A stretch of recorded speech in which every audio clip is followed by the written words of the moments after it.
নমস্কার, ভারত টিভিতে আপনাদের স্বাগত। এই মুহূর্তে আপনাদের সাথে রয়েছে আমি রাধা। আজকে আমাদের আলোচনার বিষয় দেশের বাজেট।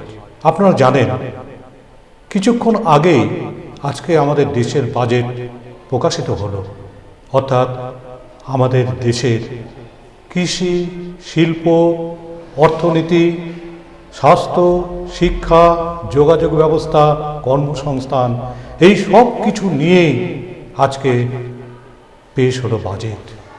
এই বাজেট নিয়ে কোথাও আশার আলো, আবার কোথাও নিরাশার আলো দেখা যাচ্ছে। এই সব কিছু নিয়ে আজকে আমাদের এই ভারত টিভির স্টুডিওতে আলোচনার জন্য উপস্থিত হয়েছেন যে আমাদের সাথে রয়েছেন রায়গঞ্জ ইউনিভার্সিটির অধ্যাপক তাপস মহন্ত মহাশয়। তাপসদা, আপনাকে ভারত টিভিতে স্বাগত। আজকে আমাদের আলোচনার বিষয়ে যে বাজেট প্রকাশিত হলো, এই বাজেটে বাংলার ভোটের সামনে কি প্যাকেজ পেল, উত্তরবঙ্গের জন্য নতুন কি এলো, মানুষ কি এই বাজেট নিয়ে খুশি নাকি তারা আশাহত হয়েছেন, এই বিষয় নিয়ে আজকে আমাদের আলোচনা। আচ্ছা তাপসদা, আজকে যে বাজেট প্রকাশিত হলো, এই বাজেটে আপনি আমাদের পশ্চিমবঙ্গের জন্য আপনি কি কি দেখতে পেলেন উল্লেখযোগ্য? প্রথমে ভারত টিভিকে এখানে আমাকে আমন্ত্রণ জানানোর জন্য ধন্যবাদ জানাচ্ছি। কিছুক্ষণ আগেই আমাদের অর্থমন্ত্রী মাননীয়া নির্মলা সীতারামন বাজেট পেশ করেছেন। পূর্ণাঙ্গ বাজেট হাতে এসে পৌঁছায়নি, যেটুকু দেখতে পেলাম এবং তা থেকে যেটুকু উপলব্ধি করলাম বা বুঝতে পারলাম আর কি, সেটা হচ্ছে বারাণসী থেকে শিলিগুড়ি হাই স্পিড ট্রেন করিডোরের একটা প্রকল্প আমি দেখতে পেলাম, প্রস্তাব আছে। আর বেসিক্যালি উত্তরবঙ্গের যে চা বাগান এবং ডুয়ার্সের, বিশেষ করে ডুয়ার্স, দার্জিলিং, কিছু কিছু চা বাগান যেগুলো রুগ্ন হয়েছে, সেগুলোতে আলাদা করে কোনো প্যাকেজ বা সেখানে যারা শ্রমিকরা কাজ করতেন, যারা কাজ হারিয়েছেন, তাদের জন্য যে আলাদা প্যাকেজ, সেই ধরনের এখনও পর্যন্ত আমি বাজেটে এখানে রিফ্লেকশনটা দেখতে পাইনি। তারপর মধ্যবিত্ত, বিশেষ করে যারা সার্ভিস সেক্টরে কাজ করেন, তাদের যে কর কাঠামো, সেটা মূলত লাস্ট ইয়ারে যেটা ছিল সেটাই অপরিবর্তিত রেখেছে। দাদা আপনি জানেন আর কি। তো সেক্ষেত্রে সেখানে বয়স্কদের, বিশেষ করে যারা পেনশন হোল্ডার এবং কিছু গচ্ছিত টাকা ব্যাংকে রেখে তার ইন্টারেস্টের ওপর যাদের সংসার চলে আর কি, সেক্ষেত্রে তাদের কোনো ধরনের যে রিফ্লেকশন, রিবেট এবারের বাজেটে মানে আপনার কর কাঠামোয় সেটা আমরা দেখতে পাইনি আর কি, এখনও পর্যন্ত দেখতে পাইনি, যে অপরিবর্তিত রেখেছে, এটা দেখেছি। আর আচ্ছা, এর মধ্যে একটা কথা আপনাকে যাচ্ছি যে সামনে তো বিধানসভার ভোট রয়েছে পশ্চিমবঙ্গে। এই ভোটকে কেন্দ্র করে পশ্চিমবঙ্গের জন্য কি আলাদা কিছু নতুন কিছু হলো না? সেইটা তো সেই ধরনের রিফ্লেকশন অন্তত আমার নজরে এখনও আসেনি। যেটা লাস্ট ইয়ারে বিহারের যে ইলেকশন ছিল, সেখানে আমরা দেখতে পেয়েছি যে প্রায় এক্সট্রা 10,000 কোটি টাকার প্যাকেজ বোধহয় বিহার গভর্নমেন্ট পেয়েছিল আর কি। কিন্তু আমরা আমাদের এবারের যে এখানে বিশেষ করে 5টা রাজ্যে ইলেকশন আছে, শুধু পশ্চিমবঙ্গে নয়, ইন দিস ইয়ার, তা আলাদা করে ও ধরনের প্যাকেজ অন্তত আমার নজরে এখনও পড়েনি আর কি। না, তাহলে কি আমরা বলতে পারি কিছুটা হলেও মানে আশাহত হয়েছে এখানকার পশ্চিমবঙ্গের মানুষ, যে বিশেষ কোনো কিন্তু দেখা যাচ্ছে না বাজেটে? যে আপনি যেটা বলছেন যে করের ক্ষেত্রে, সেটা তো সমস্ত ভারতবর্ষ, ইন্ডিয়া, হ্যাঁ, এবং করিডোর, কতগুলো রেল করিডোর হয়েছে, সেই রেল করিডোরগুলো একটাই কিন্তু পশ্চিমবঙ্গের মধ্যে, সেটা হচ্ছে আপনার শিলিগুড়ি থেকে বারাণসী। এর বাইরে কিন্তু পশ্চিমবঙ্গের কোনো করিডোর আর দেখা যাচ্ছে এই বাজেটে অন্তত এখনো পর্যন্ত দেখা যাচ্ছে না, দেখতে পাইনি। তো সেই ক্ষেত্রে আমাদের উত্তরবঙ্গের মানুষ যেটা চেয়েছিল, যেরকম একটা এইমস, আমাদের একটা দীর্ঘদিনের দাবি ছিল এইমস, যে এইমসটা আমাদের এখান থেকে সরে গিয়েছিল, সেই এইমসটা নিয়ে কি কোনো কিছু দেখতে পেয়েছেন, কোনো আশার আলো এখানে? না, কারণ উত্তরবঙ্গবাসী হিসাবে, আপনিও উত্তরবঙ্গের লোক, আমিও উত্তরবঙ্গের লোক, সেই হিসেবে আমাদের একটা এক্সপেকটেশন থাকেই আর কি, যে হেলথ সেক্টরটা বিশেষ করে একটা মানে ভালো স্বাস্থ্য পরিকাঠামো তৈরি হোক আমাদের। কারণ আমাদের এখানকার লোকজন বিশেষ করে তারা দক্ষিণ ভারতে ট্রিটমেন্ট করবার জন্য যায় আর কি। তো ফলে সেই জায়গায় একটা এইমস হলে খুব ভালো হতো। এটা তো স্বাভাবিক, এটা সাধারণ পাবলিক থেকে শুরু করে সকলেরই একটা এটা ডিমান্ডের মধ্যে। আচ্ছা তাপসবাবু, আরেকটা জায়গাতে আমরা আসছি, সেটা হচ্ছে যে আমরা দেখছি যে আমাদের দেশের যে সরকার তারা ইনকাম ট্যাক্সের স্ল্যাবগুলোকে অপরিবর্তিত রাখলো এবং মানুষের মানে বিগত দিন থেকে আমরা দেখছি যে ইনকাম ট্যাক্সের উপরে তারা কিন্তু অত বেশি জোর দিচ্ছে না মানুষকে এই সুবিধা পাওয়ার জন্য। কিন্তু পাশাপাশি আমরা দেখছি যে জিএসটি, কিছু কিছু ক্ষেত্রে জিএসটি তো 28%, যেগুলো 28%, 18% এবং 5%, এই যে জিএসটিগুলো প্রত্যেকটি দ্রব্যের উপরে তো জিএসটি রয়েছে। তো এই যে এতদিন ধরে, যে এতদিন কেন এখনো পর্যন্ত জিএসটি এবং ইনকাম ট্যাক্স মানুষকে কিন্তু দ্বিমুখী কর দিতে হচ্ছে। তো এই বাজেটটাও কি সেই জিএসটির প্রতিফলন হলো? হ্যাঁ, জিএসটি দেখুন, এখন বর্তমানে যেমন আগে বাজেট দেখার জন্য আমরা অধীর আগ্রহে তাকিয়ে থাকতাম, কারণ তখন জিএসটির বিষয়টা ছিল না। অর্থাৎ আমরা দেখতাম যে সেই বাজেটের মধ্যে কোন কোন জিনিসের দাম বাড়লো বা কোন কোন জিনিসের দাম কমলো, সেই দাম কমা সাধারণ মানুষ সেখানে কতটা বেনিফিট। মানে অ্যাকচুয়ালি আমরা যদি দেখতে যাই, বাজেটের সঙ্গে কিন্তু দাম কমা বাড়ার প্রশ্নটা এখন কমে গেছে অনেকটা, কারণ জিএসটি থেকে কিন্তু এখন মেন সরকার তারা এটা করে দিচ্ছে। ফলে যেটা হচ্ছে জিএসটি হওয়ার ফলে যে বাজেটের প্রতি যে আমরা আগে কি তাকিয়ে দেখতাম যে আগ্রহটা কমে যাচ্ছে, যে এই জিনিসটার দাম কমে গেল। এইবার কি হচ্ছে, জিএসটি হওয়ার ফলে আমাদের স্বাভাবিকভাবে যেটা হচ্ছে ওই দিক থেকে আমরা কিন্তু সরে আসছি, সরে আসছে। মানে সে বাজেট নিয়ে যে আগে যে একটা ইন্টারেস্ট, তারপরে দেখুন সাধারণ মানুষের কথা বলছি, হ্যাঁ, এই যে এখন যেটা সাধারণ বাজেট একটা প্রকাশিত হয়, কিন্তু আগে ছিল একটা রেল বাজেট আলাদা, রেল বাজেট আলাদা, সাধারণ বাজেট আলাদা। এবং এই রেল বাজেটটা নিয়ে কিন্তু একটা বড় উন্মাদনা হতো, যে সবাই আমরা তাকিয়ে থাকতাম যে কোথায় নতুন ট্রেন আসছে, কোথায় নতুন ট্র্যাক হচ্ছে, এবং সেটা পরিষ্কারভাবে বোঝা যেত। কিন্তু এখন এই বাজেটের মধ্যে রেল বাজেটকেও ঢোকানোতে সাধারণ মানুষের পক্ষে কিন্তু রেলের উন্নয়ন কি হচ্ছে, কোথায় কিভাবে হচ্ছে, মানুষ কিন্তু আর বুঝতে পারছে না। স্বাভাবিকভাবে কিন্তু বাজেটের প্রতি মানুষের যে আগ্রহ কিন্তু কমে যাচ্ছে। আগে দুটো আলাদা ছিল, যে আলাদা করে রেল বাজেটের জন্য আমরা তাকিয়ে থাকতাম যে কোথায় কোন ধরনের রেল প্রজেক্ট হচ্ছে, কটা রেল কোথায় থেকে চালু হচ্ছে, কটা রেল পাচ্ছে, এই বিষয়টা ছিল। এখন দুটো একসঙ্গে হওয়াতে কি হচ্ছে, যে রেলের কথাটা সেই অর্থে এখানে হাইলাইট হচ্ছে না, বাকি বিষয়গুলো হচ্ছে। তো ফলে ওভারঅল যদি যারা ট্যাক্স পেয়ার তাদের ক্ষেত্রে এবার অপরিবর্তিত রয়েছে। তারা তো স্বাভাবিকভাবেই একটু এক্সপেকটেশনের মধ্যে, যেহেতু আমিও একজন সার্ভিসম্যান, তো ফলে ট্যাক্স পেয়ারের দিকে আমাদের সবসময় ট্যাক্সের দিকে একটা লক্ষ্য থাকে। অ্যাকচুয়ালি ট্যাক্সের রিল্যাক্সেশনটা যদি বেশি হয়, সেই টাকাটা তো পাবলিক হয় ইনভেস্ট করবে কোথাও, সেভিংসে রাখবে, গভর্নমেন্টের খাতে থাকবে, না হলে সে টাকাটা মার্কেটের রোল করবে।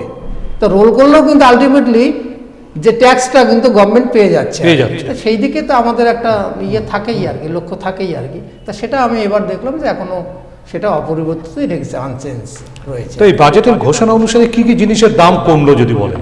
হ্যাঁ, এই মুহূর্তে যেটা দেখতে পেলাম যে চামড়াজাত জুতো, চামড়া, তারপরে আপনার জীবনদায়ী ক্যান্সারের ওষুধের ওপর দাম 17টা ওষুধের ওপর, তারপরে ডায়াবেটিসের যে মেডিসিনগুলো, সোনার উপর ব্যাপারটা তো বুঝতেই পারছেন আর কি। যদিও সোনার উপর জিওপলিটিক্যাল একটা প্রতিদিনই কিন্তু চেঞ্জ হচ্ছে, প্রতিদিনই চেঞ্জ হয়। কারণ সোনার উপর বিশেষ করে এই ধাতুর ক্ষেত্রে যে পরিমাণে ব্যাপক দাম বেড়েছে, সেটা আনএক্সপেক্টেড।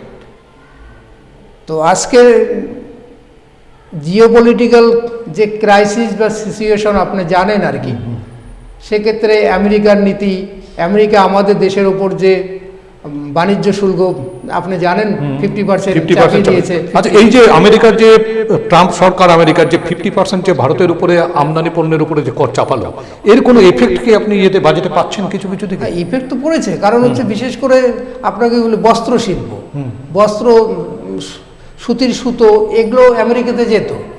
আপনার আগস্টের পর থেকে 50% শুল্ক চাপানোর ফলে যেটা হয়েছে, প্রায় 15%, 10 থেকে 15% আমদানি কমে গিয়েছে। আচ্ছা, তাহলে যারা বস্ত্র শিল্পের সঙ্গে যুক্ত আছেন, যে শ্রমিকরা রয়েছে, তারা তো কাজ হারা হয়ে যাবেন। কারণ একটা সময় যদি তাদের বেনিফিট না পায়, প্রফিট না আসে, তাহলে তো সেই সংস্থাগুলো বন্ধ হয়ে যাবে, সেই ইন্ডাস্ট্রিগুলো বন্ধ হয়ে যাবে। সেখানে একটা ধাক্কা খেয়েছে আমদানির ক্ষেত্রে। মানে এটা আমদানি শুল্কটা মানে আমদানি না, রপ্তানির ক্ষেত্রে। হ্যাঁ, রপ্তানির ক্ষেত্রে। আর ওদের আমেরিকা হচ্ছে আমদানির ক্ষেত্রে। হ্যাঁ, আর এই যে ধাক্কাটা খেলো, এতে তো আমাদের শিল্পের উপরে একটা আঘাত আসবে। এটা একটা মানে বড় আঘাত আপনার সারা বিশ্বে একটা এই যে পরিস্থিতিটা যে তৈরি হলো, তাহলে এই পরিস্থিতিটাকে ঘুরে দাঁড়ানোর জন্য মানে কি কি, সেটা তো একটা চ্যালেঞ্জিং ব্যাপার। হ্যাঁ, চ্যালেঞ্জিং ব্যাপার। এটা তো গভর্নমেন্টকে সেই ধরনের চ্যালেঞ্জকে ফেস করে তার রাস্তা বের করতে হবে আর কি। তো যেটুকু আমরা জানি, অ্যাজ এ অধ্যাপক হিসেবে আমি যেটুকু জানি যে ইউরোপীয় ইউনিয়নের সঙ্গে একটা মৌ স্বাক্ষরিত হয়েছে এই বাণিজ্য সংক্রান্ত আর কি। তো সেটা চুক্তি আকারে যখন আসবে, সেটার ইমপ্লিমেন্টেশন হতে একটু সময় লাগবে। সেটা হলে অনেকটা বাণিজ্যিক যে রাস্তাটা, সেটা কিন্তু সেই রাস্তাটা কিছুটা হলো খুলে যাবে। আসলে কি হয়েছে যে আমাদের যে টাকার যে অবমূল্যায়ন ঘটেছে, ঠিক আছে, সেটা একটা বিশাল আমাদের পক্ষে, মানে এক কথা বলা যায় যে মুদ্রাস্ফীতি হয়েছে। আচ্ছা, এই যে মুদ্রাস্ফীতি মানে বাজেট থেকে কি বোঝা যাচ্ছে, মানে গত যে বাজেট ছিল সেটাকে তো ট্যালি করা যাবে যে মুদ্রাস্ফীতি কি পরিমাণ হয়েছে। এবং এই যে মুদ্রাস্ফীতি, এই যে আমেরিকার যে এই যে ঘোষণা 50% যে ট্যাক্স নেবে আমাদের কাছ থেকে আমদানির উপরে, এবং তার ফলে আমাদের দেশে কি মুদ্রাস্ফীতির কোনো সংকট দেখা দেবে এর ফলে? যদিও এটা তাৎক্ষণিক বিষয় নয়, মুদ্রাস্ফীতিতে একটু পরেই তো আপনাকে আরবিআই এবং সেন্ট্রাল গভর্নমেন্টকে সেটা তার রাস্তা বের করতে হবে আর কি। কারণ সাধারণ পাবলিককে তো রিলিফ দিতে হবে। মানে যেটা আমি ইনভেস্ট করছি বাজেটে, তার অ্যাসেট যদি আমার তৈরি না হয় তখনই তো ঘাটতি। উৎপাদন আসলে উৎপাদন যদি আমার না তৈরি, উৎপাদন শিল্পকে আপনাকে কি করতে হবে? বাড়াতে হবে। কারণ আপনাকে কর্মসংস্থানের ব্যবস্থা করতে হবে। আপনি উৎপাদন শিল্পে যদি উৎপাদনকে না বাড়াতে পারেন, তাহলে আপনার কর্মসংস্থান তো সৃষ্টি হবে না। তো এইটা আপনাকে ভাবতে হবে। এবং সেই সেক্টরগুলোকে সেই জায়গাটাকে মেকআপ করার জন্য তখন যে নতুন করে টাকার নোট ছাপানো হয়, তার ফলেই তো মুদ্রাস্ফীতি, অবমূল্যায়ন, এটা তো বড় সমস্যা, অবমূল্যায়ন আম জনতার ক্ষেত্রে। হ্যাঁ, এবং এখনো পর্যন্ত আমরা দেখছি যে মার্কিন ডলারের সঙ্গে আমাদের রুপিস এর অনেকটা ডিফারেন্স, ডিভ্যালুয়েশন হয়ে আছে এখনো পর্যন্ত। তা সেটা একটা সমস্যা। বৈদেশিক মুদ্রাকে তো আচ্ছা, প্রেজেন্ট জিডিপি, যেটা জিডিপি নিয়ে এখন মোটামুটি আপনি কি মনে করছেন? জিডিপি যেটা তো গভর্নমেন্টের যে টার্গেট 6 থেকে 7% মধ্যে, সেটা গতবার বলেছে, সেটা তার কাছাকাছি সেই অবস্থাতেই আছে আর কি।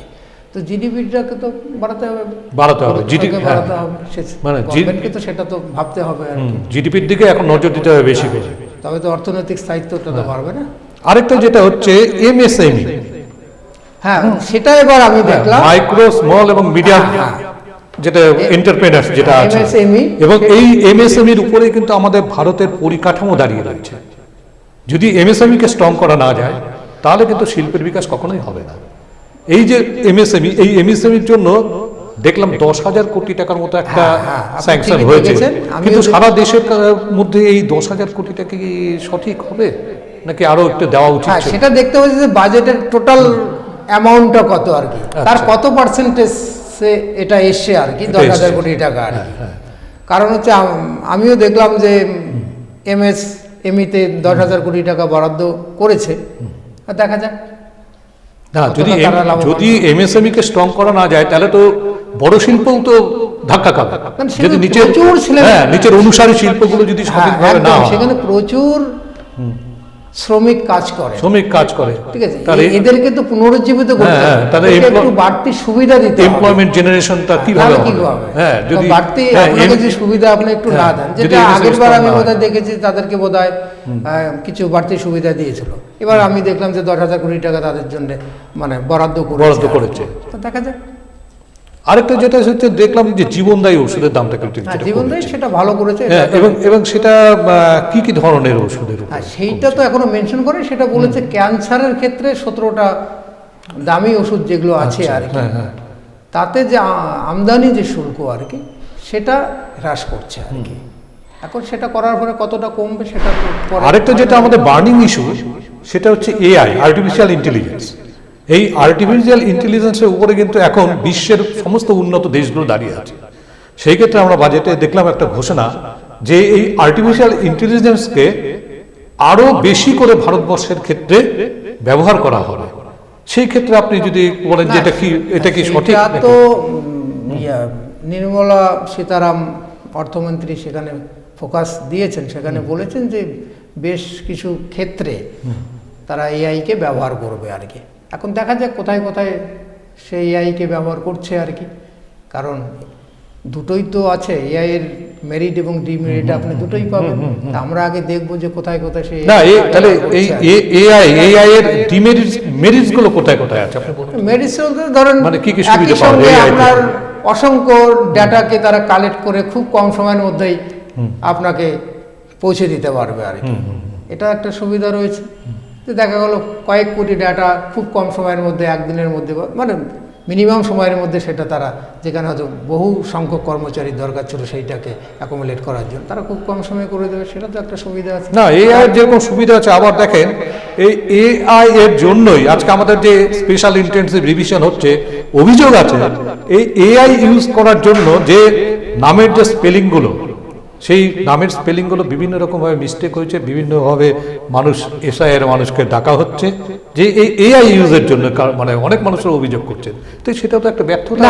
এটাই তো বলছি যে দুটো দিকই রয়েছে, তার যে অ্যাডভান্টেজ এবং ডিসঅ্যাডভান্টেজ, দুটো অ্যাডভান্টেজ যেমন রয়েছে তেমনি তো ডিসঅ্যাডভান্টেজও রয়েছে আর কি, মেরিট বা ডিমেরিট দুটোই রয়েছে। সেটা সময়ই বলবে। আচ্ছা, কারণ একটা আনএমপ্লয়মেন্ট হয়ে যাবে, কারণ এআই যদি আপনি সব জায়গায় ইউজ করেন তাহলে সেক্ষেত্রে যারা কাজ করতেন, যে রিপ্লেসমেন্ট কর্মচারী, ঠিক আছে, শ্রমিক বা যারা কাজ করতেন, মানে সম্পূর্ণটা জায়গাটা তো সংকুচিত হয়ে যাবে, সম্পূর্ণটা মেশিন কে, সেইটা তো একটা ডিমেরিট। মানে একবার হলো আমাদের কম্পিউটার। তারপরে আপনার প্যাশন, ধরেন আপনার যে আবেগ, আপনার যে ভাবাবেগ, আপনার যে সিম্প্যাথি, যেটা হিউম্যান বিং এর মধ্যে আছে, সেটা তো এআই এর মধ্যে থাকবে না। এআই তো পরিপূর্ণভাবে দিতে পারবে না সেটাকে। হিউম্যান বিং নতুন করে দিতে পারবে না, সেটা কি পারবে না? যেটা আপনার সঙ্গে আমার যে রিলেশন, হৃদ্যতা, যে ভাবাবেগ, যে ভালোবাসা, এটা এআই দিতে পারবে না। এটা তো হিউম্যান বিং ভেতর থেকে হয় আর কি। তো সেটা তো ডিফারেন্ট। তো সেই জায়গায় তো একটা খামতি থেকে যাবে না, থেকে যাবে সেটা। তো সেটা তো ভবিষ্যৎ বলে, তার ভালো মন্দটা বলবে আর কি। তো এই যে বাজেট, এবার দেখুন যে যেটা মানুষের একটা আশা ছিল যে ফুয়েল, গাড়ি শিল্প, এবং সেখানে ফুয়েলের দাম, গ্যাসের দাম, মানে সেগুলোর ক্ষেত্রে কি কোনো পরিবর্তন হলো কি? গ্যাস বা না, সেখানে কোনো ধরনের পরিবর্তন আমি মানে তৈলজাত, মানে পেট্রোল বা ডিজেল বা গ্যাস, সেখানে কোনো ধরনের রিফ্লেকশন আমি অন্তত দেখিনি এখনকার বাজেটে, এবারের বাজেটে। কিন্তু সেখানে একটা হওয়া উচিত। তেলের দামের উপর অনেক কিছুর দাম নির্ভর করে, কারণ যখন ফুয়েলের দামটা ধরেন এখন বোধ হয় পেট্রোল 105-এর বেশি আছে, উপরে আছে, স্বাভাবিকভাবেই যখন পেট্রোল বা ডিজেলের দাম বাড়ে তাহলে আপনার ট্রান্সপোর্টিং যে খরচা আর কি, সেটা বেড়ে যাচ্ছে, ন্যাচারালি জিনিসের দাম বেড়ে যায়, জিনিস দাম অটোমেটিক্যালি বাড়বে আর কি। তো সেটা তো মধ্যবিত্তের উপর একটা প্রভাব পড়েছে আর এলপিজি, এলপিজির উপরে। এলপিজি তো বোধহয় আজকে দেখলাম বাণিজ্যিক এলপিজির দাম বেড়েছে, সেটা বেড়েছে, কিন্তু ডোমেস্টিকটা এখন তো পাওয়া যাচ্ছে না, ইনটাক আছে আর কি, যা আছে তাই আছে, কিন্তু বাণিজ্যিক ক্ষেত্রে বেড়েছে, সেটা দেখেছি আমি আজকে। তো এটা একটা ব্যাপার। তো সেই জায়গাগুলো সব মিলে না, তাহলে এই বাজেট থেকে আমাদের সাধারণ মানুষ কি পাবে, কি পাচ্ছে, সেটাই তো সবকিছু দেখে এখন দেখতে হবে যে কি পেলো আর কি পেলো না, বা কতটা প্রত্যাশা পূরণ, মানে মানুষ কি প্রত্যাশা করে সাধারণ মানুষ। যেরকম এক মনে করে যে এলপিজির দামটা একটু কমুক বাজেটে, বাজারে গেলে পরে নিত্য প্রয়োজনীয় দ্রব্যগুলো, এসেনশিয়াল কমোডিটি, সেগুলো দামগুলো একটু কমুক। এইগুলো তো মানুষ তো সবসময় চাইবে যে আমার গ্যাসের দামটা কমুক, এলপিজির দাম কমুক, পেট্রোলের দাম কমুক। কৃষিজীবী লোক যারা ফার্মার আছে তারা তো চাইবে যে আমার ডিজেলের দাম কমুক, কারণ ডিজেলটা তাদের ইউজ করতে হয় আর কি, ঠিক আছে। তারা চাইবে যে সারের দামটা কমুক। কৃষির ক্ষেত্রে কোনো নতুন কোনো ঘোষণা পেলেন না?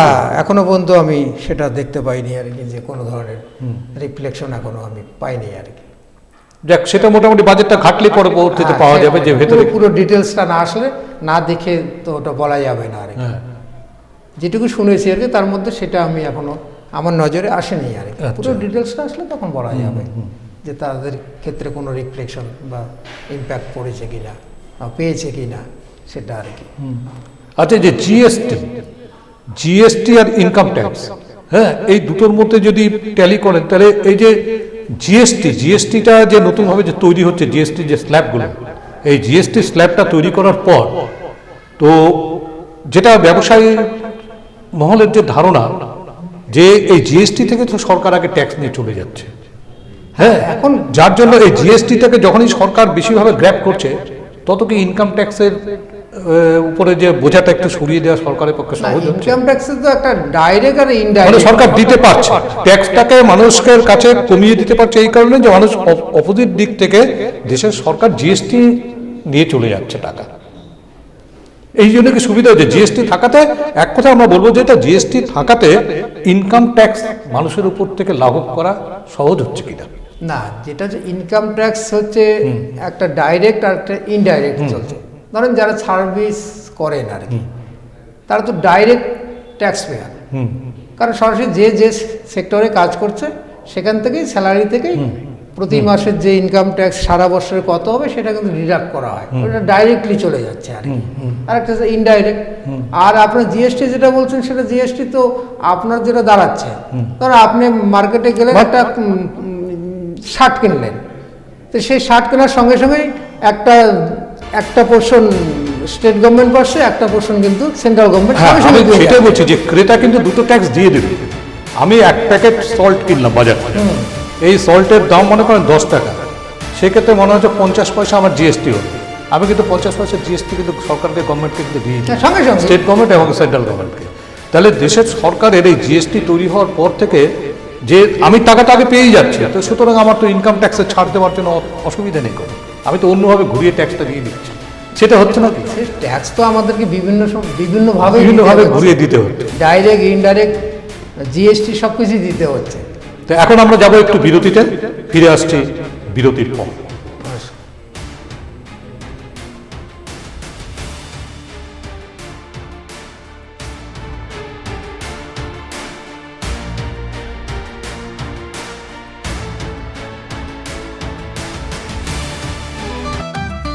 রেডিমেড পোশাকের মনকাড়া কালেকশন নিয়ে এবার হাজির রায়গঞ্জের বসন্ত স্টোর্স। একই ছাদের নিচে পেয়ে যাবেন লেহেঙ্গা, চুড়িদার, শাড়ি, ব্লেজার সহ ছোট বড় সবার মনের মতো পোশাক। তাই আর দেরি নয়, আজই আসুন বসন্ত স্টোর্সে। আমাদের ঠিকানা বিধাননগর মোড়, এনএস রোড, রায়গঞ্জ, উত্তর দিনাজপুর।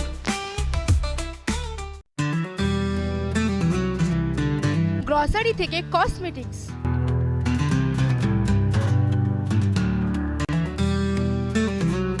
আপনার যে কোনো প্রয়োজনীয় জিনিস পেয়ে যাবেন একই ছাদের তলায়। আমাদের ঠিকানা এলআইসি মোড়, রায়গঞ্জ, উত্তর দিনাজপুর। চোখের সমস্যা বাড়ার আগেই আজই আসুন জীবন রেখা হসপিটাল, আপনার পরিবারের নতুন ভরসা। আপনার স্বপ্ন এবার আপনার শহর রায়গঞ্জে।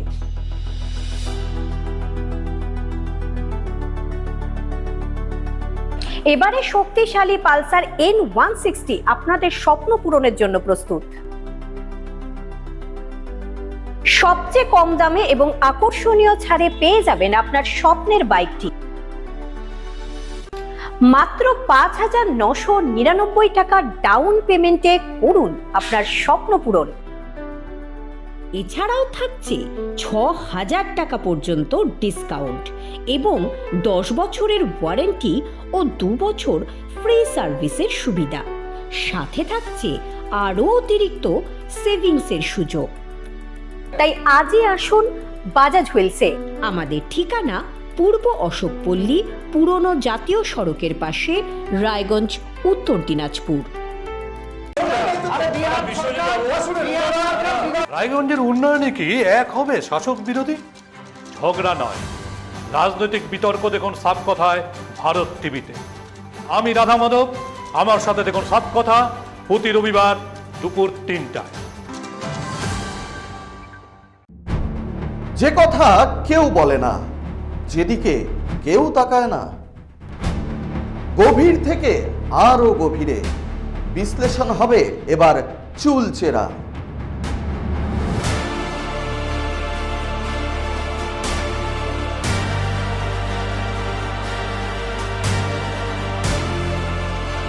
কারোর দাবেদারি নয়। আমি সত্যান্বেষী, আমার সঙ্গে থাকুন প্রতিদিন রাত ৮টায় শুধুমাত্র ভারত টিভিতে। রেডিমেড পোশাকের মনকাড়া কালেকশন নিয়ে এবার হাজির রায়গঞ্জের বসন্ত স্টোর্স। একই ছাদের নিচে পেয়ে যাবেন লেহেঙ্গা, চুড়িদার, শাড়ি, ব্লেজার সহ ছোট বড় সবার মনের মতো পোশাক। তাই আর দেরি নয়, আজই আসুন বসন্ত স্টোর্সে। আমাদের ঠিকানা বিধাননগর মোড়, NS রোড, রায়গঞ্জ, উত্তর দিনাজপুর।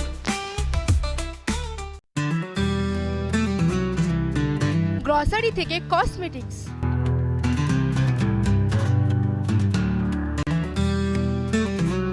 আপনার যে কোনো প্রয়োজনীয় জিনিস পেয়ে যাবেন একই ছাদের তলায়।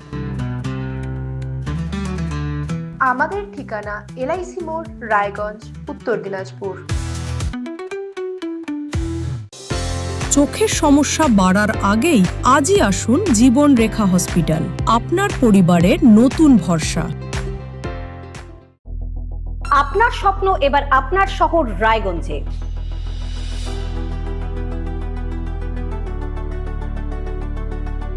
এবারে শক্তিশালী পালসার N160 আপনাদের স্বপ্ন পূরণের জন্য প্রস্তুত। সবচেয়ে কম দামে এবং আকর্ষণীয় ছাড়ে পেয়ে যাবেন আপনার স্বপ্নের বাইকটি। মাত্র 5,999 টাকা ডাউন পেমেন্টে করুন আপনার স্বপ্ন পূরণ। এছাড়াও থাকছে 6,000 টাকা পর্যন্ত ডিসকাউন্ট এবং 10 বছরের ওয়ারেন্টি ও 2 বছর ফ্রি সার্ভিসের সুবিধা। সাথে থাকছে আরও অতিরিক্ত সেভিংসের সুযোগ। তাই আজই আসুন বাজাজ হুইলসে। আমাদের ঠিকানা পূর্ব অশোকপল্লী, পুরনো জাতীয় সড়কের পাশে, রায়গঞ্জ, উত্তর দিনাজপুর।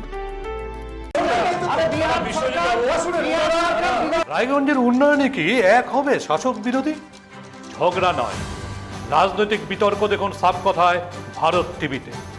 আমি রাধা মাধব, আমার সাথে দেখুন সাপ কথা প্রতি রবিবার দুপুর 3টায়। যে কথা কেউ বলে না, যেদিকে কেউ তাকায় না, গভীর থেকে আরো গভীরে বিশ্লেষণ হবে এবার চুলচেরা।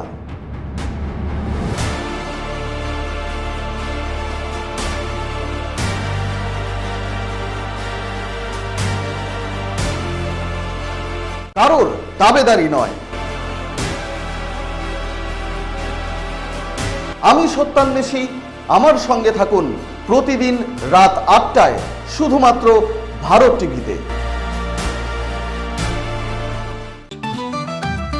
রেডিমেড পোশাকের মনকাড়া কালেকশন নিয়ে এবার হাজির রায়গঞ্জের বসন্ত স্টোর্স।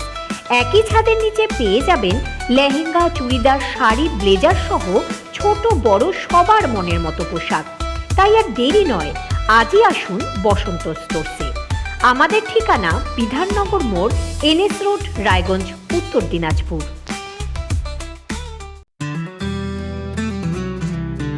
গ্রসারি থেকে কসমেটিক্স,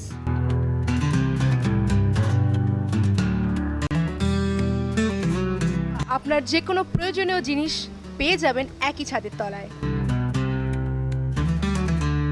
আমাদের ঠিকানা LIC মোড়, রায়গঞ্জ, উত্তর দিনাজপুর।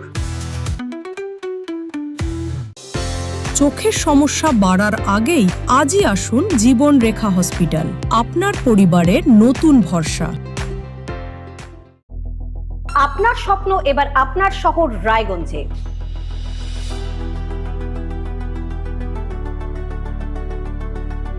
এবারে শক্তিশালী পালসার N160 আপনাদের স্বপ্ন পূরণের জন্য প্রস্তুত।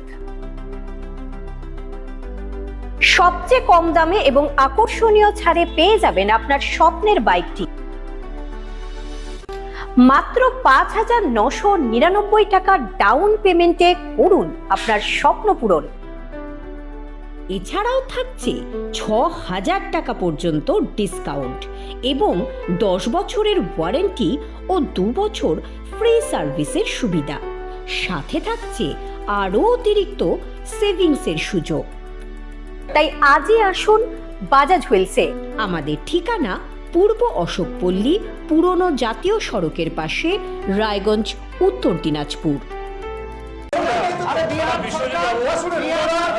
রায়গঞ্জের উন্নয়নে কি এক হবে শাসক বিরোধী? ঝগড়া নয়, রাজনৈতিক বিতর্ক দেখুন সাত কথায় ভারত টিভিতে। আমি রাধা মাধব, আমার সাথে দেখুন সাত কথা প্রতি রবিবার দুপুর 3টায়।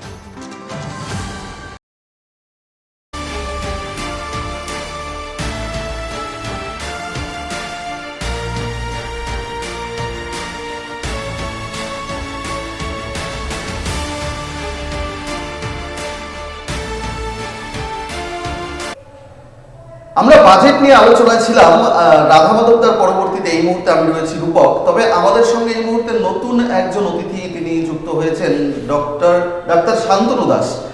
তিনি শুধু চিকিৎসক নন, রায়গঞ্জের প্রসিদ্ধ চিকিৎসক হওয়ার পাশাপাশি তিনি কিন্তু একজন ব্যবসায়ী সংগঠনের সভাপতি পদে রয়েছেন। পাশাপাশি আমাদের সঙ্গে ছিলেন অধ্যাপক তাপস মহন্ত মহাশয়। তবে আপনাদের দুজনের কাছেই একটা মূল প্রশ্নে আসবো, এই বিষয়ে আলোচনায় আসবো। তবে জানিয়ে রাখি, আমরা যেই বিষয়গুলো পিসিআরকে বলবো একবার চালাতে, আমার ঠিক বাদিকে আপনারা স্ক্রিনে দেখতে পাচ্ছেন যে আজকে বাজেট 2026 নজরে যা যা রাখছি আমরা ভারত টিভির পক্ষ থেকে। এই বাজেট কি জনমুখী বাজেট? প্রত্যাশা কি পূরণ হবে আমজনতার? ভোটের আগে কি পেল বাংলা? উত্তরবঙ্গের জন্য কি আলাদা কোনো স্পেশাল প্যাকেজের ব্যবস্থা থাকছে? তার সঙ্গে জিএসটি, এই জিএসটি কি মূল লক্ষ্য? কারণ কি এই জিএসটি কমিয়ে দেওয়া বা এই নিয়ে কিন্তু অনেক চর্চা হয়েছে, অনেক কিছুই চর্চার মধ্যে রয়েছে। সবটা নিয়ে আপনাদের সঙ্গে আলোচনা করব। আপনাদের দুজনকে আরও একবার স্বাগত জানাই ভারত টিভিতে। প্রথমে স্যারের কাছে আসবো একবার, তাপসবাবু। আপনি যেটা আলোচনা করছিলেন সেই সময় যে জিএসটি সংক্রান্ত বিষয়, এই জিএসটি বলা হলো যে জিএসটি কমিয়ে দেওয়া হলো, তাতে কি পণ্যের দাম কমলো? বলেছে যে জিএসটি আমরা স্ল্যাবটাকে কমিয়ে দিয়েছে আর কি, যেটা হয়তো 12 ছিল সেটাতে কিছু 5% করেছে, যেটা 28 ছিল সেটাতে 18 করেছে, এরকম। তার ডাইরেক্ট বেনিফিটটা কি কি বিষয়ের উপর হয়েছে? সাধারণ মানুষ কি পাচ্ছে? সাধারণ মানুষ বাজারে গিয়ে দেখছি যে যেগুলো জিনিস কমে যাওয়ার কথা বলে ভাবা হচ্ছে, 28 টাকা 18 বা হ্যাঁ, যে ওষুধের দোকানে গেলে তো বলে দিচ্ছে যে এখনও আমাদের কাছে সেই ধরনের আসেনি।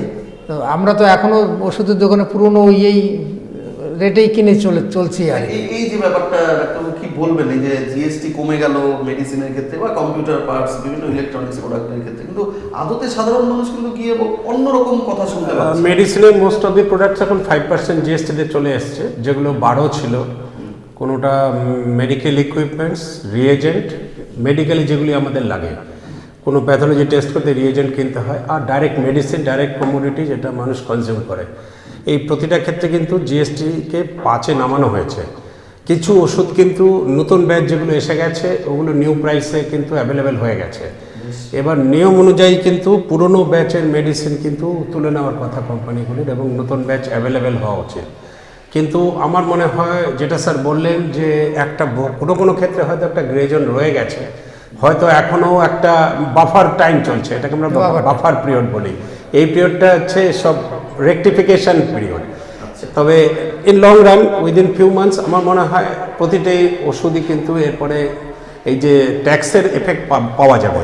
আমাদের যন্ত্রপাতির ক্ষেত্রে, মেডিকেল যন্ত্রপাতি এবং যে আমরা টেস্ট করি রিয়েজেন্ট, সেই ক্ষেত্রে কিন্তু অলরেডি স্টার্টেড, আমরা বুঝতে পারছি। তো এই ওষুধ সংক্রান্ত বিষয়ে সাধারণ মানুষ অনেককেই তো যেতে হচ্ছে, তারা গিয়ে বলছেন যে কমিয়ে দেওয়া হলো, সেক্ষেত্রে মানুষ তো একটা কোনোভাবে মিসগাইড হচ্ছে।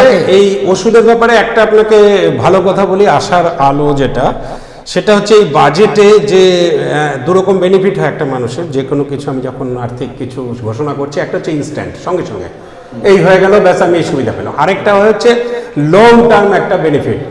এমন প্রচুর কিছু ওষুধ রয়েছে আমাদের আজকাল চিকিৎসা শাস্ত্রে, যেগুলো কিন্তু ইউজ হচ্ছে প্রচুর, আগে যেটা ইউজ হতো না দামের জন্য, সেইগুলো হচ্ছে আমরা একটা গ্রুপকে বলি বায়োলজিক্স হচ্ছে বিভিন্ন কাজে লাগে।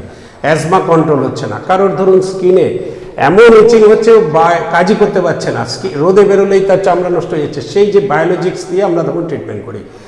প্রচণ্ড জয়েন্ট পেন, কারো ঘাড় স্টিফ হয়ে গেছে, একদম এরকম হিলতে পারছে না, তাকে আমরা বায়োলজিক্স দিয়ে আজকাল আমরা নর্মাল করি। তো এই মেডিসিনগুলো খুব কস্টলি, কারণ এগুলো সব বিদেশ থেকে আসে। ক্যান্সারের মেডিসিন কস্টলি, কেন? বিদেশ থেকে আসে বেশিরভাগই। তো এবার বাজেটে যেটা বলছে ইনফ্রাস্ট্রাকচার ডেভেলপমেন্টে খুব নজর দেওয়া হয়েছে, রিসার্চের উপর ওরা জোর দিচ্ছে সরকার, রিসার্চ করতে হবে যাতে আমরা এই ধরনের প্রোডাক্টসগুলোকে ইন্ডিয়াতে ম্যানুফ্যাকচারিং করতে পারি। তো এগুলো যদি স্বাভাবিকভাবে রেটটা এইভাবে করে মানুষ কিন্তু বেনিফিটেড হবে, কিন্তু ডে ওয়ানে বেনিফিটটা তো আসবে না, রিসার্চ মানে ইটস লং টার্ম। সেই দিক থেকে ভিশন যদি বলি আমরা, গভর্নমেন্টের যে লং টার্মে মানুষের চিন্তা করা হচ্ছে, এটা কিন্তু একটা আশার দিক রয়েছে। আমরা যদি একটু উত্তরবঙ্গের দিকে আসি, উত্তরবঙ্গেও কি পেলো এটা আমাদের আলোচনার কেন্দ্রে আছে। তো আপনার কি মনে হয় যে উত্তরবঙ্গ কি পেলো? কারণ কি একটা ব্যবসায়িক সমৃদ্ধির জায়গা, ব্যবসায় সমৃদ্ধির জায়গা কিন্তু উত্তরবঙ্গ। উত্তরবঙ্গের সমস্যাগুলি যদি আগে আমরা বুঝি তাহলেই বুঝবো আমি কি পেলাম। বেসিক প্রবলেম ট্রান্সপোর্টেশন, আমাদের হচ্ছে যোগাযোগ ব্যবস্থায় কিন্তু আমরা এখনও অনুন্নত। আমাদের শিক্ষা, আমাদের ধারণা, ধ্যান ধারণা, আন্ডারস্ট্যান্ডিং, এগুলো জায়গায় আমাদের ইকোনমি সব কিছুতে কিন্তু আমরা প্রচুর পিছিয়ে আছি। এমএসএমই সেক্টরে যেটা ম্যানুফ্যাকচারিং, সেখানে আমরা প্রচুর পিছিয়ে আছি। শুধু ট্রেডের উপর চলছে, ম্যানুফ্যাকচারিং ইউনিটস কিন্তু আঙ্গুলে গোনা যাবে, যেগুলি অন্যান্য জায়গাতে অনেক বেশি ডেভেলপড। তো এইবার যেটা একটা বলা হয়েছে বোধহয় ইনফ্রাস্ট্রাকচার, একটা রোডে বলা হচ্ছে যে একটা করিডোর তৈরি হচ্ছে স্পেশাল, যে শিলিগুড়ি থেকে বারাণসী, যেটা বলা হচ্ছে। তো এই টাইপের করিডোর যতক্ষণ না হবে, যতক্ষণ আমি বিজনেস খুব স্মুথলি ফাস্ট ট্রান্সপোর্টেশন না পাবো, ট্রান্সপোর্টিং ফ্যাসিলিটিস, ট্রান্সপোর্ট খুব ইম্পর্টেন্ট। তার সাথে আমার মাল্টিপল এয়ারপোর্ট দরকার। যে জায়গাতে এখনো অবধি আমাদের ডিমান্ড রয়েছে, এখনো ফুলফিল কিছু হয়নি। একটা বাগডোগরার উপর কখনো চলতে পারে না, যেটা একটা আর্মি ওভারলোডেড, এবং এটা কমার্শিয়াল এয়ারপোর্ট নয়, কমার্শিয়াল এয়ারপোর্ট নয়, আর্মির এয়ারপোর্ট। আপনি বলছেন যে এয়ারপোর্ট, আপনার মালদাতে অলরেডি এয়ারপোর্টের একটা জমি রয়েছে, করা হচ্ছে ডেভেলপ, আপনার বালুরঘাটেও রয়েছে। বাংলাদেশ কাছাকাছি এলাকা, তো সেই সমস্ত জায়গায় কিন্তু একটা বিশেষ নজর কেন্দ্রে রাখা উচিত। অবশ্যই। এই এখন আজকের দিনে প্রয়োজনে সেনারও প্রয়োজন করতে পারে, শুধুমাত্র বাগডোগরা, হাসিমারা এটাই। আমরা যখন ফ্লাইটে চাপি, ইস্টোনাম জব করি, বাবা মাটিতে নামলাম মানে জানটা বেঁচে গেল। কিন্তু একজন এভিয়েশন ডিপার্টমেন্ট বলছে থিং ইজ জাস্ট রিভার্স।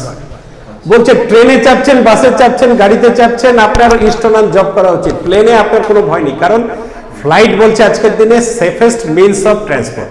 কত অ্যাক্সিডেন্ট হয়, ভেরি ভেরি ভেরি রেয়ার।